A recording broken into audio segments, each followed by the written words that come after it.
Ahoy! Welcome to episode 22 of Bottom of the Stream. Yes, welcome. Welcome. We've not had a good day. No. So we've already recorded this episode once. Yes. And about 3 days ago. Yeah, and we've lost the footage. Footage? Is it footage when it's audio? It's audio when it's audio. Audiage. Well, we've lost it, whatever it is. It's gone. So very careless. Yeah. So we're going to have to bear with us as we go through this film again. We've hastily reconvened. We have, on the boat. the boat has been put into dry dock, but it's back in the stream. So, yeah. Do you know what I was going to be doing tonight originally? What? Watching next week's film. Oh, I was as well. But so there you go. Never mind. But now we're going to talk about last week's film. Again. Yeah. Okay. Oh well, it's the perils of a podcaster. Right, where do we begin these things usually? Social medias. Yeah. Okay. The Twitter. Follow us on Twitter. BOTS_podcast. The Instagram is the same. BOTS_podcast. Facebook.com/bottom of the stream. And the brand new website is www.bottomofthestream.com, where you will find every episode we've ever recorded, and the stream table, where we rank and rate every film that we've seen so far, in order. Spot on, Adam. Thank you very much, Nicholas. How have you been this week? I already know, but tell me again. Yeah, pretty good. Good. I went skydiving yesterday. That happened in the future and the past at the same time. Cool. How was that? Indoor skydiving. Indoor skydiving. It was like, I had it bought for me as a birthday present and we cashed it in yesterday. Excellent. Was it good? My wife and I. Yeah, it was good. Cool. I was not as graceful as she was. Well, doesn't surprise me. No. My dismount was a bit ungainly. But, really? Yeah. How do you get out? Do they just turn it off and you just they basically kind of point you towards the door or the opening, and you have to grab either side of the door and pull yourself through.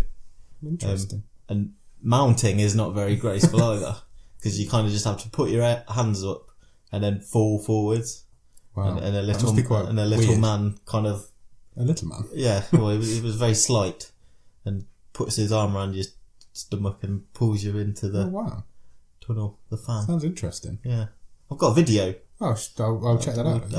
I'll show you later. Yeah, would you ever go proper skydiving?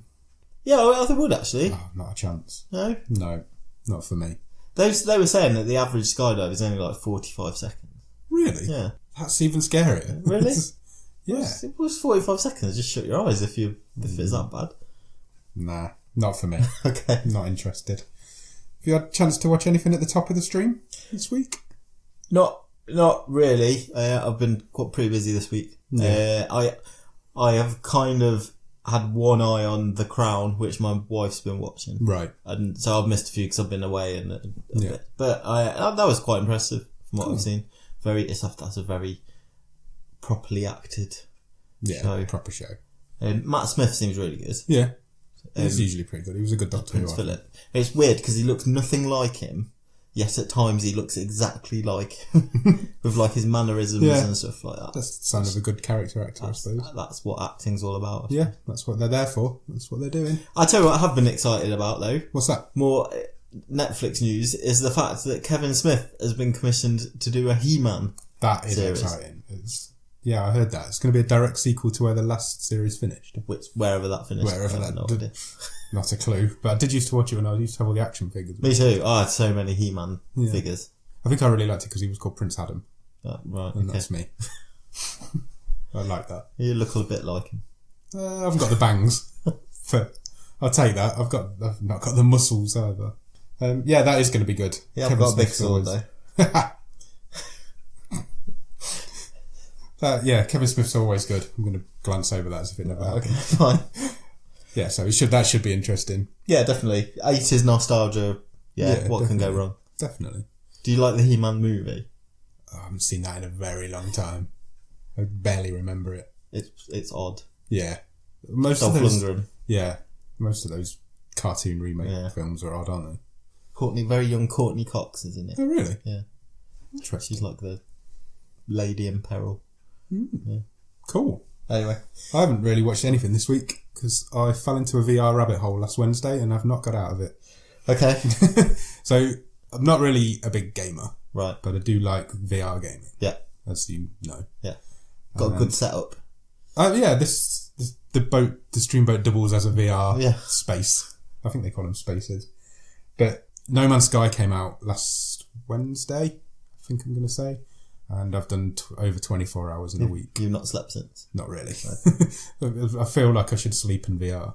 Well, I feel very honoured that you've dragged yourself out to absolutely. I would have been here now. I would have been in my world now if I wasn't doing this. So that's when you just like get in a spaceship you and zoom around and it's a space exploration. It's Minecraft in space for adults. Do things come after you? Sometimes you get attacked in space, but it's mainly gathering and hunting and getting bits so you can build things and upgrade your spaceship and upgrade your multi-tools and things. It's good. It's good fun. It's a bit buggy in VR. Right. But I'm sure they'll sort it. It's only been out a week, so I'm sure they're going to sort it out. Yeah, so I haven't really got a chance to watch anything on Netflix this week, other than this film, which we're going to talk about now. Shall we talk about it now? Let's do it.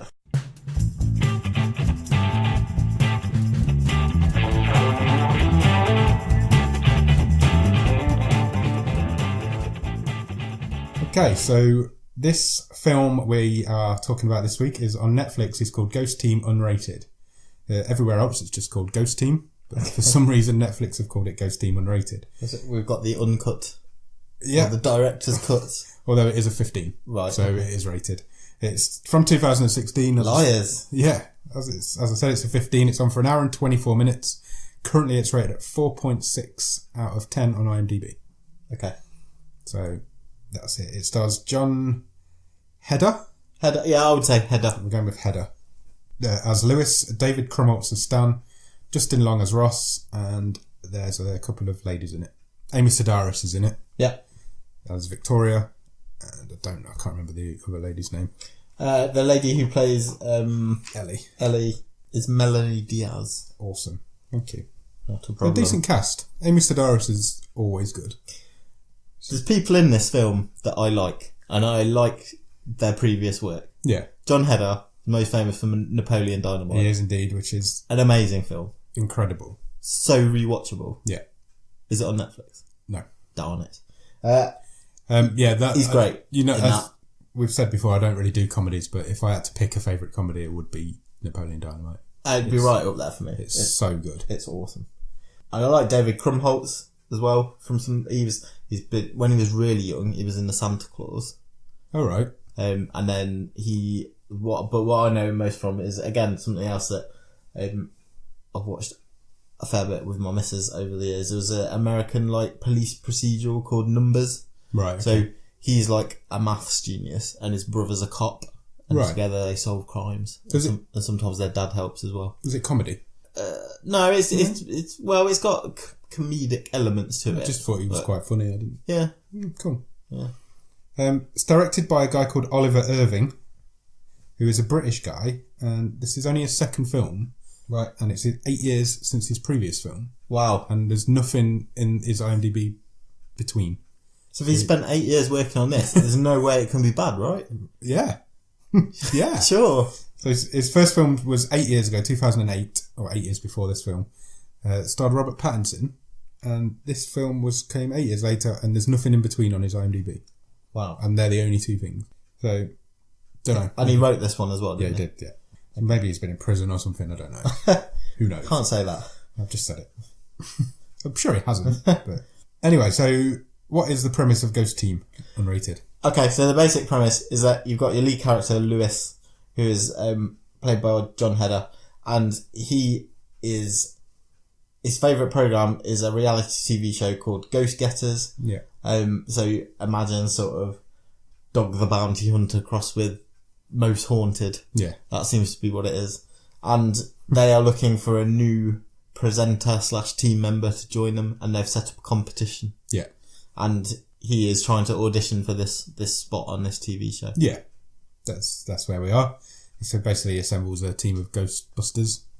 Can't say that. I'm not saying that. Didn't mean to say that. Ghost Getters. And yeah, that's where we are with this film. So this film starts with Lewis in his own house. Yeah.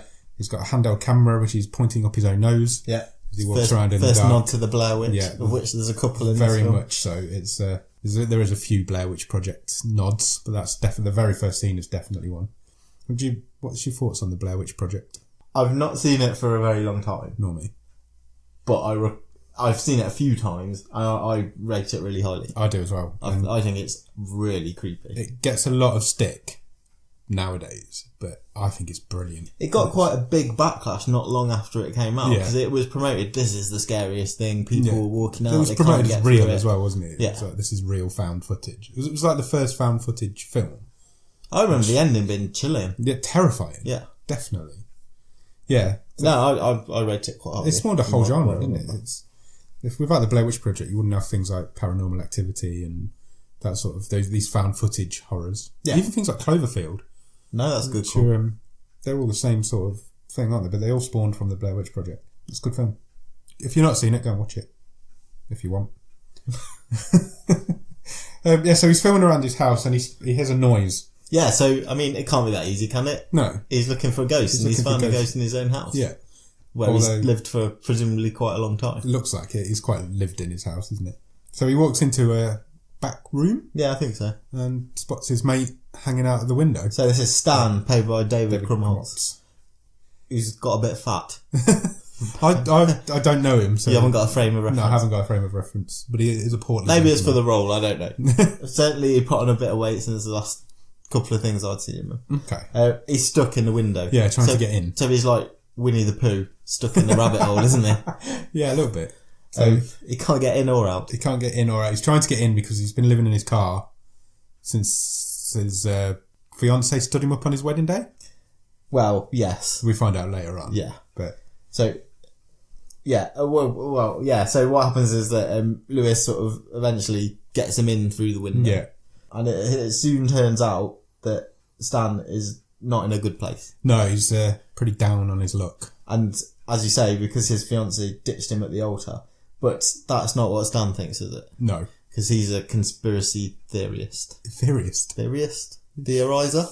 Theorist.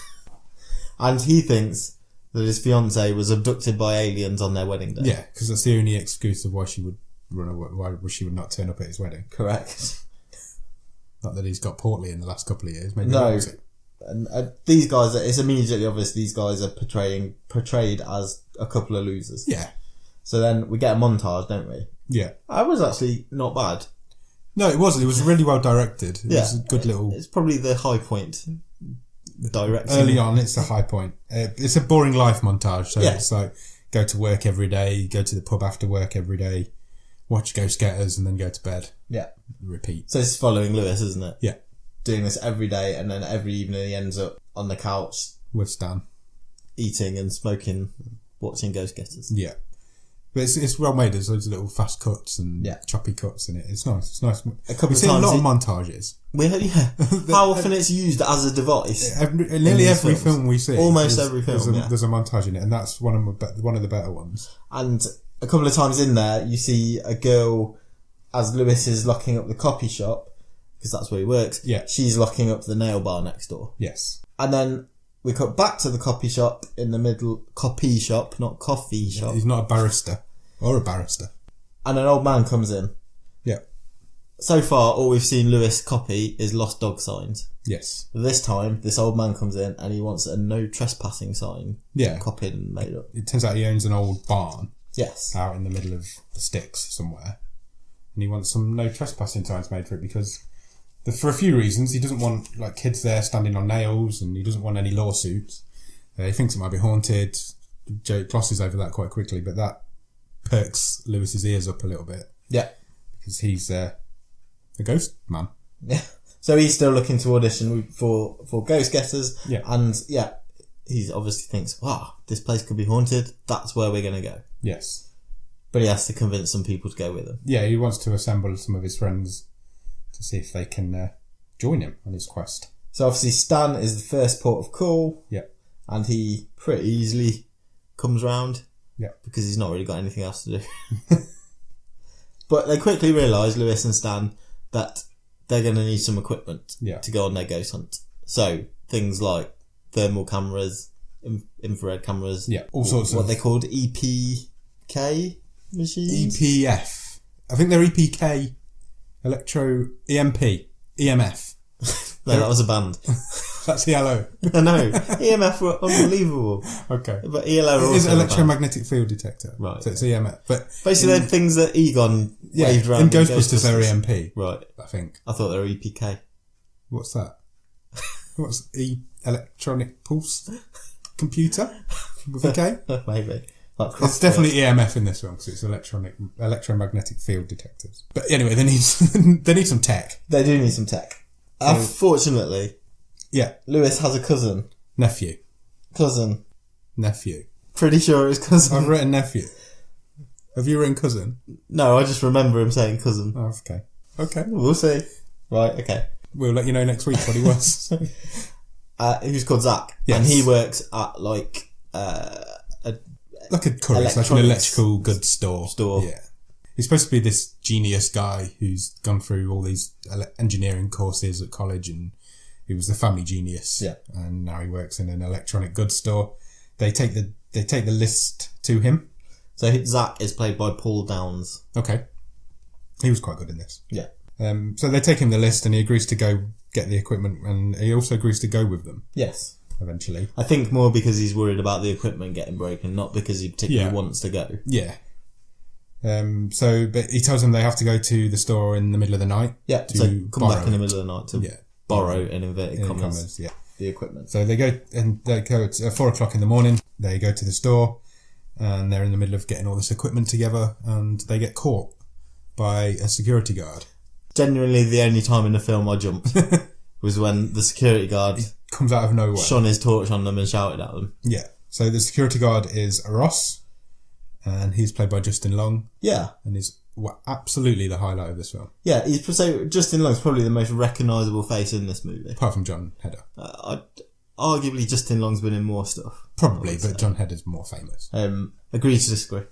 No, come on, he's been in films with Will Ferrell and everything. Anyway, I quite like that Will Ferrell. I know which one you're talking about. The ice dancing one. Yeah, Blades of Glory. Yeah, that's all right. Actually. Yeah, it's not bad. Anyway, so Justin Long turns up. So he's this fake cop, mall cop security guard. Yeah, he's quite overzealous with them. He's wanted to call the police and everything, but they eventually talk him down. Yeah, Zach seems to know him quite friendly. They appeal to his fragile ego, don't they? Yeah, they do. And eventually he agrees to join the team as well. Yeah, they say they need someone who's going to be able to sit and watch monitors. And, be the cop, be the security. Yeah, help them stay safe on their adventure. Yeah. Then after he's just said that's what, four people so board. far. They now realise they need a medium or somebody who can talk to the dead, or the ghosts, and they recruit a lady called Victoria. Yeah, so they're made aware of Victoria because she's, I think in the States they call it like public access TV, don't they? Where you pay for your own airtime, essentially. Yeah. So she's a psychic who's got a hotline advertisement on late night TV, and comes on during Ghost Getters. Yeah, that's where they know her they're from. Aware of her. So Stan and Lewis go and basically meet her as she's coming out of her office or apartment building or whatever. So a really good scene. Possibly the best scene in this film. Yeah, I think you're right. So Lewis and Stan are so in awe of the fact that they're in the presence of a psychic. Yeah, and also a celebrity, I think. Yeah. They sort of say to her, you already know why we're here, don't you? You're going to say yes already, and they play it really well. It's a tried and tested joke of psychics on TV, but it really works in this situation, and it's the best scene. And she plays along. So Victoria, as you mentioned earlier, is played by Amy Sedaris. Yeah. And she sort of plays along. Says, "Oh, of course I know why you're here. Yeah, yes. Just write it down for me. On this bit of paper with the address and everything." And then they do. Yeah, and then read it out. Yeah, and read it out. And then she's like, "Well, I knew that's what that was going to say." Yeah. So basically, they write down the time that they're meeting to go on their expedition. And she's completely crazy. Yeah, you would say she's batshit crazy. Yeah. And the other two are stupid, really stupid. So that's 5. Yeah, and we need 6. So the girl who works in the shop next door comes in because she wants some adverts printed. Yeah, for her nail salon. Eyebrow tinting. Yeah, it's eyebrow. Whatever girls do with eyebrows. Yeah. So she's got some adverts she wants copying. She comes into the copy shop to see Lewis and sees all his ghostly cutouts, and he's got like a wall, hasn't he, with posters on and everything. Yeah. And so she sees that, and she turns out when she was a kid, she was quite into the paranormal and ghost hunting with her brother. So she agrees to go as well. Yeah. And Lewis sort of says, you can join the team as like our researcher. Yeah, he gives her a phony job title. Documenter. Because he wants her there. Yeah. So they decide to meet at the shop on Saturday morning. Yes. To get ready to go to their ghost hunt in this old barn. And they meet at, 11 o'clock in the morning, I think? Yeah. There was a time given, but... It's not important. It's not important until they get there and it's like nearly dark, so... It was a long drive. Must have been. Which meant this guy was very specific in coming to this coffee shop. Yeah, so... but it's America, everywhere's a long drive. True. America, isn't it? But time doesn't work the same over there. So, it's in the past, isn't it, for us? America. Yeah, true. Don't abuse them. No, that's it. We love American listeners. Do you know, I was looking at the stats on the podcast today. We've only got one state left. Have we? One state. That's all we've got. To get a full house? I can't remember which one it was. I think it was Vermont. Right. It's up in that sort of area anyway. Yeah, and then we'd have a full house. So if you know anybody who lives up in that northeast of America, one of those little states. We need a Vermontatonian. Vermontatonian, please. And we've got all 50. Yeah. Awesome. Yeah. Also, we had a new country this week. Yeah. Sticking on this subject for a bit. Suriname. Okay. Listen to us. I don't even know where that is, but if you're the guy from Suriname who's listening to this podcast, tweet us or get in touch with us. Yes, well played. And we'll definitely talk to you. Anyway, so they're on the way there. They decide to come up with a name for their team. Yes. And they decide on the Ghost Team, because that's what the film's called. But I think it was Stan suggested a much better name, and I really liked it. And it was the Poltergeist. That's much better. It's much better. It's even a better name for the film. Yeah, it is. Just go with that. It's funny. So all the way on this drive, Zach is insulting Ross. Yeah, they've got banter. Zach's got banter for Ross. Ross doesn't give it back. He can't take it. He can take it. He just can't give it. Yeah. He can't get involved with the back and forth. And it turns out that Ross failed all his entrance exams in police academy because he just burst into tears and cried all the way through. Yeah. Anytime he was put under a bit of pressure, he just started crying. So Zach just rips him for that. He's also takes out of his bag at one point, Ross, a load of fake almost tattoos. Like them tattoos you used to get in chewing gum packets. Yeah, or like my kids get in party bags and stuff like that. But they're like A4 pages. Yeah, but they're huge. Yeah. Like huge arm, like tribal arm fake tattoos. Like wash-on tattoos. So Zach takes the mick out of him for that because he then pulls out a paintball gun. He says, "Well, I got him for winning paintball because I'm really good at paintball." and then Zach takes the mick out. Well, what's a paintball gun going to do to a ghost? That's a good point. You absolute fucking moron. So he's one of those guys that goes paintballing every week. Yeah, you know the sort of guy it is. That's who he is. I loved his haircut, Ross's haircut. Yeah, Justin Long's haircut. Cannot describe what it was. It was awful. I cannot describe what it was. It was like a bowl cut, but short. Yeah. So it was. So he's got like a number 1 and then a number 3, and it was just it was awful. It was well random. Yeah, I'm not even going to try and describe made me chuckle. it. Yeah. So they get to the barn eventually. The only other thing to mention on the drive is that Stan, who's in the passenger seat as Lewis is driving, plays constantly over and over the song Dreamweaver. Yeah, because he's still trying to get over his breakup. He's depressed, isn't he? Yeah, so they just have that on repeat the whole way there. Yeah. So they're all a little bit on edge, but they get there and they start setting the equipment up and the sun starts to go down. And Lewis presents them all with t-shirts. Oh yeah, he has the Ghost Team t-shirts. Right, so they've come up with a name in the van, but they've already got t-shirts, so that was staying anyway. They were never going to be the Poltergeist, unfortunately.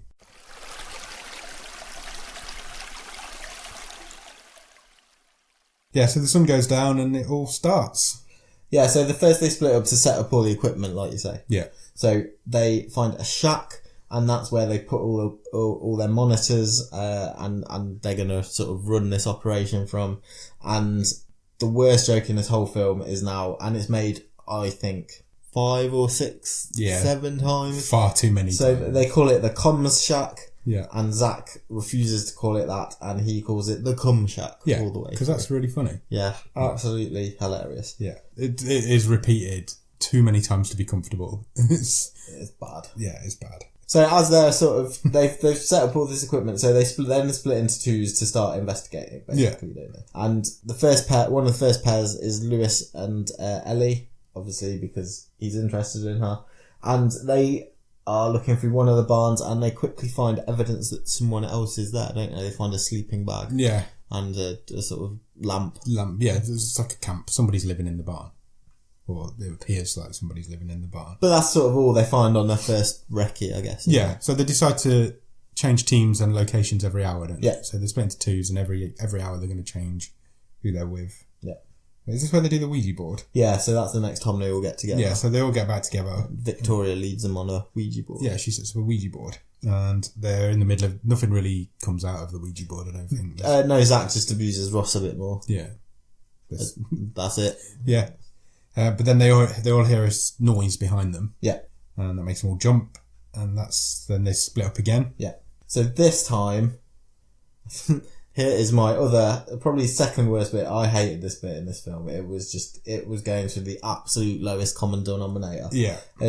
They split up again, and this time Lewis is with Stan. Yeah. And as it cuts to him, this is your sort of second big Blair Witch Project reference, because you're looking through the thermal camera, yeah, the viewfinder that Stan's holding, and you're looking at the back of Lewis standing in the corner of the room. He's got his backpack on with his head down. Yeah. Exactly like the very last shot in the Blair Witch Project. Yeah. He turns around, he's fine. And then Stan captures this vapour image on the heat cam. So they're like a cloud. Yeah. And then they both have a go at sniffing it. Yeah. And it's just, they say it smells of rotten eggs. Yeah. And it's a fart joke. It's an awful fart joke. It's a fart joke. Oh man. Yeah. It's dragging at this point. Yeah. It sure is. We've got Ross and Zach on the monitors at this time. Yeah. They're arguing, bitching at each other, so they're not really paying attention to what's happening on the CCTV in front of them. As Lewis and Stan move into the next room, a ghostly figure sort of is pictured standing behind them. Some like legs, isn't it? Yeah. They hear a noise, that's why they'd missed it. They'd heard a noise outside. So they both like freak out and look out the window. And Victoria and Ellie are together. Yeah. And they've got the EMF meter. Yeah. And they see a spike on that wherever they are at the minute. So that's them teams done, because then they split up again. They go into different teams. Yeah. Zach and Stan are then like in the like grain silo, I think it was, and they thought they picked up a noise on their dictaphone that they had. Ellie and Lewis, they're back together, so they find footprints. Yeah, they find a footprint in the barn. So Lewis has been sort of laying flour. Yeah. I guess it was on the floor, and they find a footprint. Yeah, and he gets on the radio, he's like, has anybody been here since me and Stan were here? Nobody had. You see a pair of legs walk across the top of the screen on a bit of CCTV footage. So there's clearly someone else. We're going to get ghosts at some point in this film. And all those bits are done quite... this is a comedy, allegedly. But all those bits are done quite creepily and... Yeah. You know, it's trying to build... It's building to something. It's trying to build some tension. Yeah, agreed. This is the bit where Zach scares Ross. Yeah. Yeah, so Zach kind of runs back into the cabin. Yeah. Gives Ross the fright of his life, and he just calls him a dick. I did laugh at that bit. That's because he was bringing the dictaphone back for them to listen to. But that bit's in the trailer, so you can't call it funny because you've already seen it. But Ross is on his own, which is weird because he's supposed to be in a duo with Victoria. Yeah. So she has kind of disappeared, but they don't quite realise it at this point. Yeah. So the five of them get back together in the comms shack. Yeah. And they listen to this audio that's been recorded. Yeah. Stan is swearing that someone's talking about cinnamon. Yeah. Like, did you bring the cinnamon or something like that? It's pretty clear what it says. And they listen to it a few more times, and what does it say? It says we should get rid of them. Yeah. And it is clear. Why there was any debate about what it said. I heard it the first time. And it's at this point they realise Victoria's not. Yeah, that's when they notice Victoria's missing. That's also the point where it came out about Ross failing his police exam for crying. Because they go off looking for Victoria and they find a camera. They find the camera that she had on the floor, just abandoned. And it's got footage of a face. Sort of leaping out. Yeah, they watch whatever Victoria was recording and then this face appears and then it drops to the floor. Yeah. Which freaks them out completely. Yeah, so they basically leg it off away from the barn back to where they park the van. Yeah, so they all go back to the van. Pile in the van because their first reaction is let's get the hell out of here. Leave Victoria. But obviously... the van won't start. Yes. And Lewis says he doesn't think the van will start because the ghost has to get its energy from somewhere. So it's drained the vehicle battery. It must be a very powerful ghost. Yeah. So eventually they all agree to stay, even though they didn't have any choice in staying because there was no way they could go anywhere. But they do all agree to stay. Zach's a bit apprehensive about staying, but he doesn't want to leave on his own. Yeah, so they basically convince each other they need to go back and look for Victoria. Yeah, they can't just leave her out there, yeah. Zach heads back to the shack. Yeah, and the others go out looking for her. Correct. And then Zach gets the fright of his life because he turns around and a face appears at the window. Yeah. And it says... Was it at the window or was it actually behind him over his shoulder? I think it was supposed to look like it was behind him, right. But it was... I thought it was outside the window, and that's why... I wasn't sure. That's why it looked a bit ghostly. And then he's quite a creepy face because he's got like bits of skin hanging off and stuff as well, isn't he? Yeah, he's not a good-looking chap. And the face says to him, "Leave or you're all going to die." Yeah. Which freaks him out again. Zach's getting the majority of the scares in this film. Yeah. So he runs off, leaves the com shack. And they can't find him. Yeah, so the other four come running back. Yeah. Because they hear him screaming. Yeah. But he's not He's gone. He's disappeared. And they see a figure on the thermal camera. Yeah. So I said earlier about it being quite a well-directed bit earlier on with the montage. Yeah. This was the only other bit of this film that stuck out. Yeah, this was quite good, actually. So we're now down to 4 people. So you've got Ross and Stan together, and Ellie and Lewis together. Yeah. They see a figure, as you say, on the thermal camera ahead of them. So they go into a barn. Now this next bit is then shot sort of side on. So you're looking across this barn. You've got and you're kind of walking with Lewis and Ellie. Yeah. Then the barn is split into, so there's no wall, then there's a bit of wall, wall. And the other side, you can see the other pair, Ross and Stan. Yeah. So you can see them, then there's a wall, so you can't see them. Then you can see them again. Yeah. Then there's a wall. And then the next gap. They don't appear. They're not there. They're gone. Again, it's nothing, nothing great, but it's a nice little touch. Yeah. I've seen worse in proper horror films. I've seen much worse in films we've seen on this list. So those two have gone as well. Ross and Stan are So we're down to 2. Yeah. We're down to Lewis and Ellie. Yeah. They're walking around with the EMF meter. Yeah. And that starts to spike when they get to a certain point. And they find a staircase. Yeah, so it's kind of almost a hidden door. Yeah, it's like a hidden door in the wall. And they find it's like a circular staircase heading down. Yeah. Spiral staircase. Heading down into like the downstairs. As staircases tend to do. They get to the bottom. And obviously their lanterns go out. Yeah. Because that's what happens in horror films and scary films. But luckily Lewis has brought some glow sticks.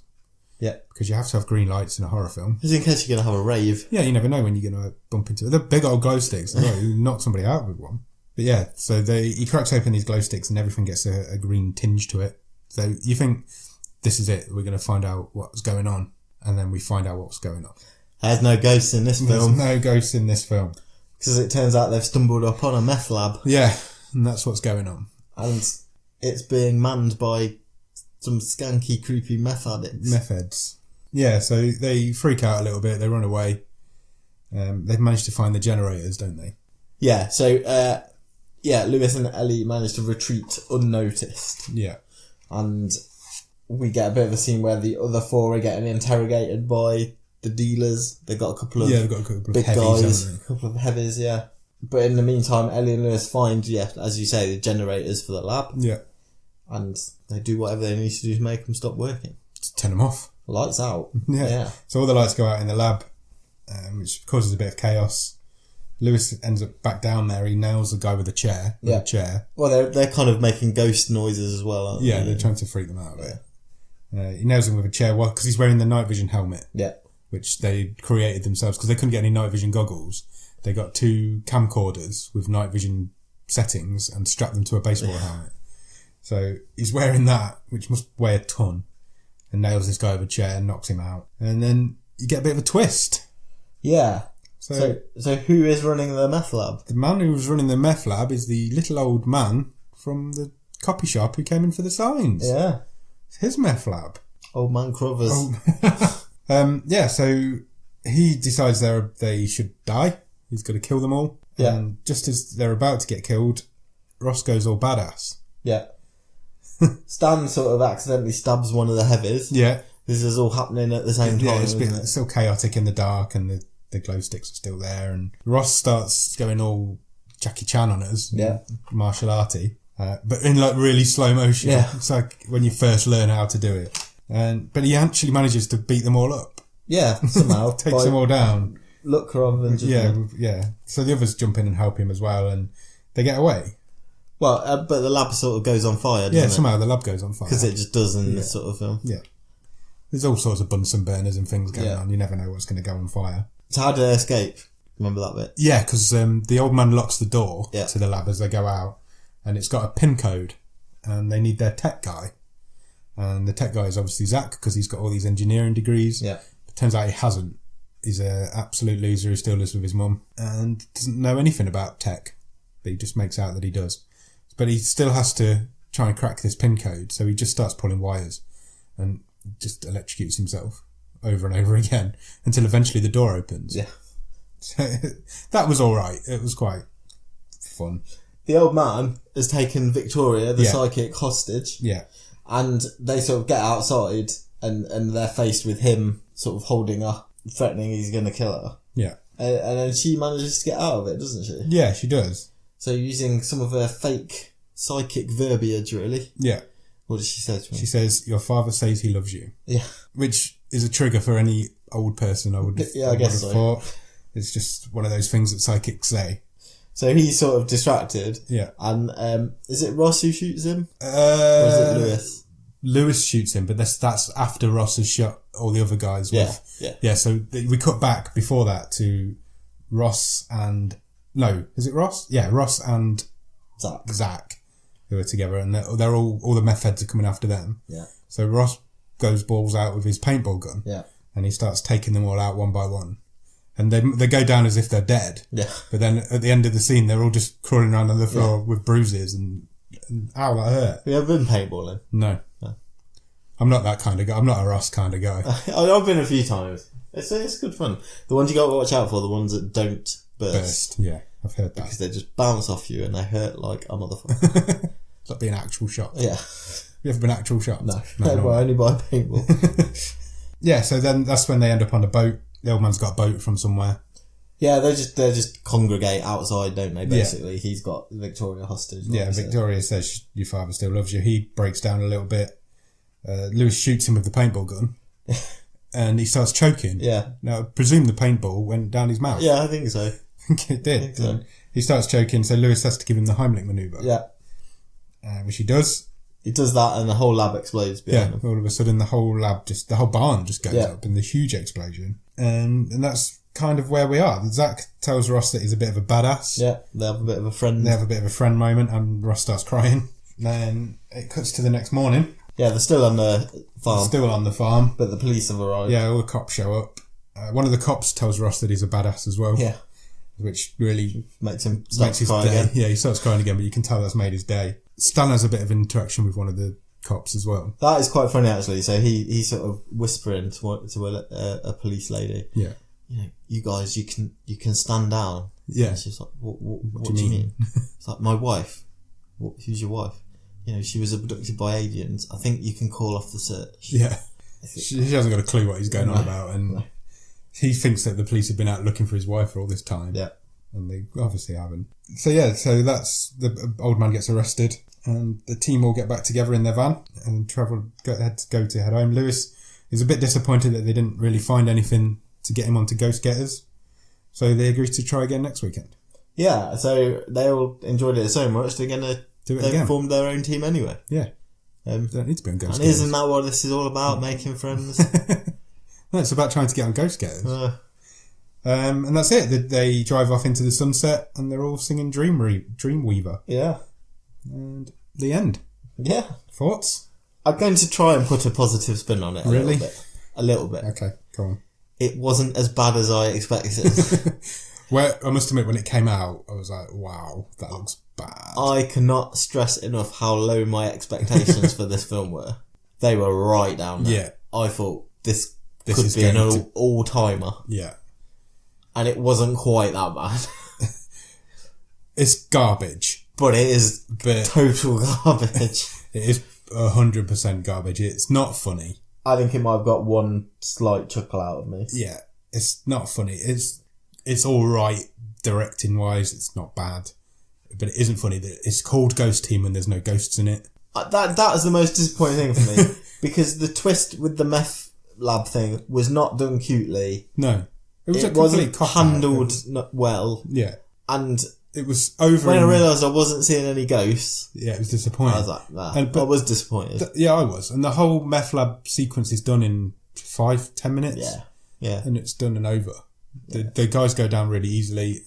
There's nothing to it. It's just there's no peril of the guys that have been. You never consider them to be in any kind of danger. No. It's just not fun. It's just dull. It's boring. It's not funny. There's not any jokes in it. I say all that. Having said, I like at least 3 other people quite a lot in this film. Yeah, definitely. I don't understand how something like this goes all the way through to being made, because what is this film for? Who's it aimed at? Yeah. Yeah, I know what you mean. It's like no disrespect to them, but is there enough John Heder, Justin Long and David Krumholtz fans out there? Yeah. For this to make? It's a good cast. They're good, funny people. Amy Sedaris is brilliant. Yeah. You see her in BoJack Horseman. She's the highlight of that show, and that show's incredible. And she's the best thing about it. And I don't know, it's a great cast. I did a bit of really reading. Boring film. I did a bit of reading beforehand, and it said this. So this did get, I presume, quite a limited, but it did get a cinematic release in the States, and it made $68,000. Wow, that's like pence down the back of a sofa in film terms. And yeah, I don't understand how this attracted these people, and I don't understand. Also, how does it attract? What this is for? How does it attract Netflix? If a film's you just need content, don't you? Yeah, but if it's only making $68,000, why Netflix thinking, I'll put that I'm sure it wasn't expensive for Netflix. It's got to be name value, hasn't it? They probably put it on because Amy Sedaris is in BoJack Horseman. Maybe that's it. Maybe that's how people get enticed, because you recognise those 4 guys. Yeah. You know, they're all people you've seen in other stuff. You go, oh god, yeah.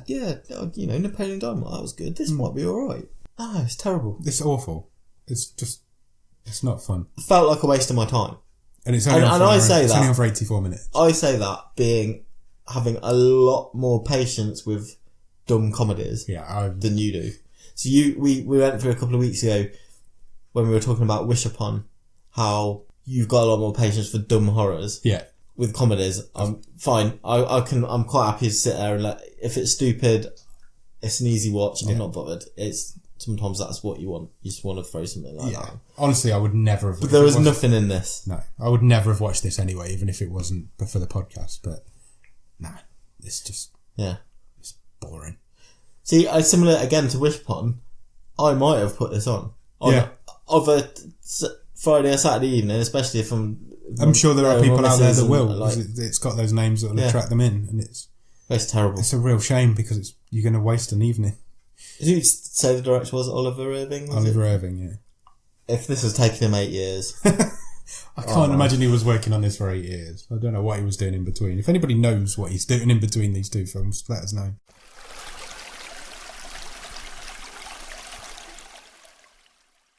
So do you want to try and put it in the stream table? Yeah. Okay. The stream table is up on your phone, up on my phone. It's not threatening the top half. 4/5. Okay. I think I know exactly where I'm putting it. Go on, you go first then. Where are you putting it? I think it's going between Await Further Instructions and Murder Party, so it would be 17th. Or thereabouts. I'm open to discussion. I will want to discuss this with you because I think Murder Party is a better film. Right, okay. So, Murder Party is a low-budget slasher horror film. Yeah? Yeah. It's really low budget, but there are entertaining scenes in it. I just remember Murder Party. Murder Party is a terrible film. A real chore to watch. It is a real chore, but this was also a real chore to watch, and I think I got more out of Murder Party than I got out of this.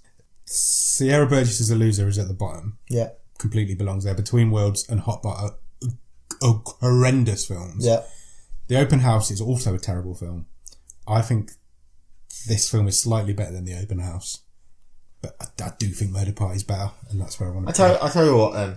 I personally thought this was less of a chore to watch than Murder Party, but given that Murder Party was at least trying to be a bit more inventive. It's got no budget. It's got no big name actors in it, like this film has. I think I'll give you that one. Okay. So it's going between Murder Party and The Open House. Yeah. So that's, drop it down another position. That's fine. Yeah. That's fine. Cool. So that is there. Do you want to pick next week's film? Yes. I'm going to be honest, we've already picked next week's film. We picked it on version 1. The first recording of this podcast. So I'm not going to insult anybody's intelligence by going, let's pick next week's film. The film that came out of the randomizer is a film called Revenger. Yes. And it's a Korean martial arts film, is it not? It is indeed a Korean martial arts film. So it is on Netflix, obviously. It's from 2018. The synopsis says, a former police investigator decides to go to a prison island to revenge the brutal killings of his family. It's Korean. Do you want to watch the trailer? Yeah. Where is Clint? Get him.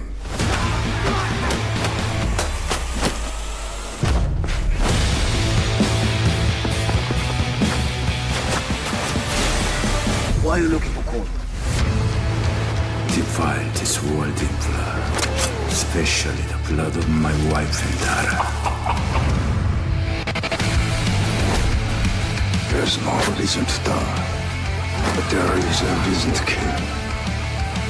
We're gonna have fun! 너희들한테 죽을 시간 없어. 좋다네.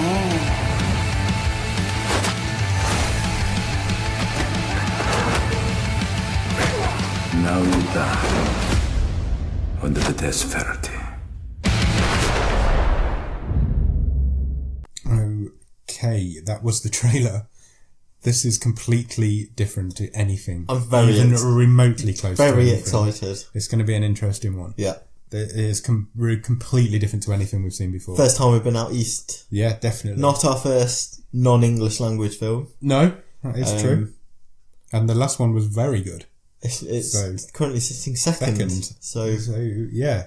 Till we record next week, go out and watch Revenger. Yeah. The only other thing I wanted to mention, we kind of talked last week a bit about how we've only got a couple of weeks left on this season. Yeah. We're going to close this stream table after we've done 25 films. Yeah. And then we'll get ready for season 2. We'll start a new table. So in between season 1 and season 2, we're going to have a sort of recap thoughts episode. Yeah. Look back at the stream table from season 1, maybe look at, is anything overrated, underrated? Would we make any changes? What were our favourites? And just a bit of a reflection type thing. Anyone wants to drop us any feedback on any of these films? If you've watched them, any of your thoughts, any agreements, disagreements with some of the stuff we've said, please get involved. Send them our way, and we're more than happy to get them read out. We'll give you a shout out. We'll talk about them. Yeah, please get involved with it. That's going to be a good episode. I'm looking forward to doing that one. Yeah. Just go through the stream table in order and see what we want. Let's see what we think. Yeah. But get in touch. Twitter at BOTS_podcast. Get in touch with us and we will shout you out. We'll read out your opinions. If you think we're completely wrong on a film, or if you think we're completely right on a film, let us know. Excellent. Or if you've got any little facts and figures about the films that we've not talked about. Yeah. Anything, any feedback that you want to give us or any other films, just get in touch. BOTS_podcast on Twitter and Instagram. I'm going to go home and watch Revenger right now. Are you really? I think I might do, yeah. Wow, okay. Cool. Well, enjoy that. And that's what I was going to do tonight. That's what I was going to do tonight, but now I'm going to play on No Man's Sky. Cool. So, see you next week. Cheers. Thanks.